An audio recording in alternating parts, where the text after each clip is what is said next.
கிறிஸ்துவுக்குள் பிரியமான சகோதர சகோதரிகளே, இயேசு கிறிஸ்துவின் இனிதான நாமத்தில் உங்கள் அனைவருக்கும் என் அன்பின் வாழ்த்துக்கள். இன்றைய தினம் உங்களுக்காக கொடுக்கப்பட்ட வேத வசனம் லூக்கா எழுதின சுவிசேஷம் 17ஆம் அதிகாரம் 18ஆம் வசனம்.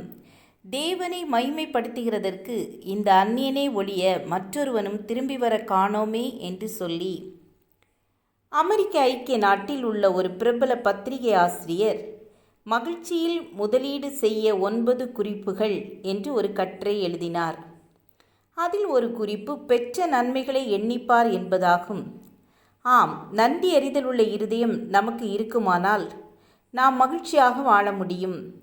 தேவனிடத்தில் நாம் பெற்ற நன்மைகளை எண்ணி பார்க்கும் பொழுது அது நமக்கு வியப்பை தந்து கடினமான இவ்வுலக சவால்களை மேற்கொள்ள முடியும் என்ற நம்பிக்கை வருகிறது.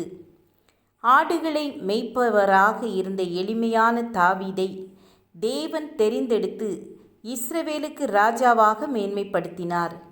இந்த தாவீதின் இருதயம் எப்போதும் கர்த்தருக்கு முன்பாக நன்றியுள்ளதாகவே இருந்தது.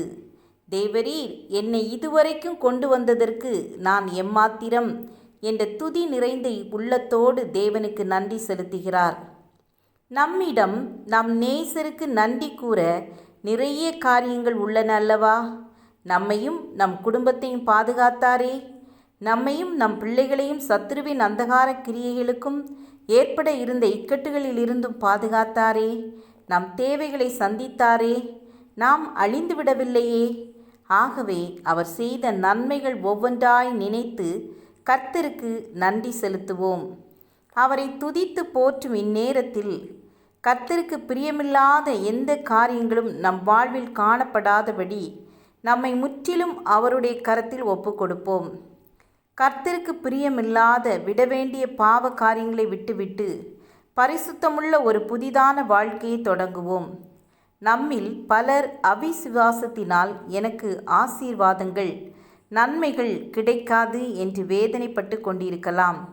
கர்த்தராகிய இயேசு கிறிஸ்துவிடம் அறிக்கையிடுங்கள். உங்கள் அவிசுவாசத்தை நீக்கிவிடுவார். வருகிற நாட்கள் உங்களுக்கு அற்புதத்தின் நாட்களாய் அமையட்டும். உங்கள் வாழ்வில் பலர் வந்து உங்களுக்கு நடந்த அற்புதத்தை பார்த்து இயேசுவே மெய்யான தேவன் என்று தங்கள் நாவினால் சாட்சியிடுவார்கள். கர்த்தர் பெரிய காரியங்களை நிகழ்த்தி உங்கள் வாழ்வை உயர்த்துவார். ஜெபம் செய்வோம். கிருபையும் இரக்கம் நிறைந்த கர்த்தாவே, நாங்கள் எப்பொழுதும் நன்றி உள்ளவர்களாய் இருக்க உதவி செய்யுங்க.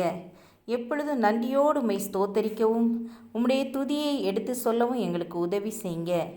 ஒவ்வொரு நாளும் எங்களை பாதுகாத்து வழிநடத்துங்க. இயேசுவின் நாமத்தில் பிதாவே, ஆமேன் ஆமேன். God bless you.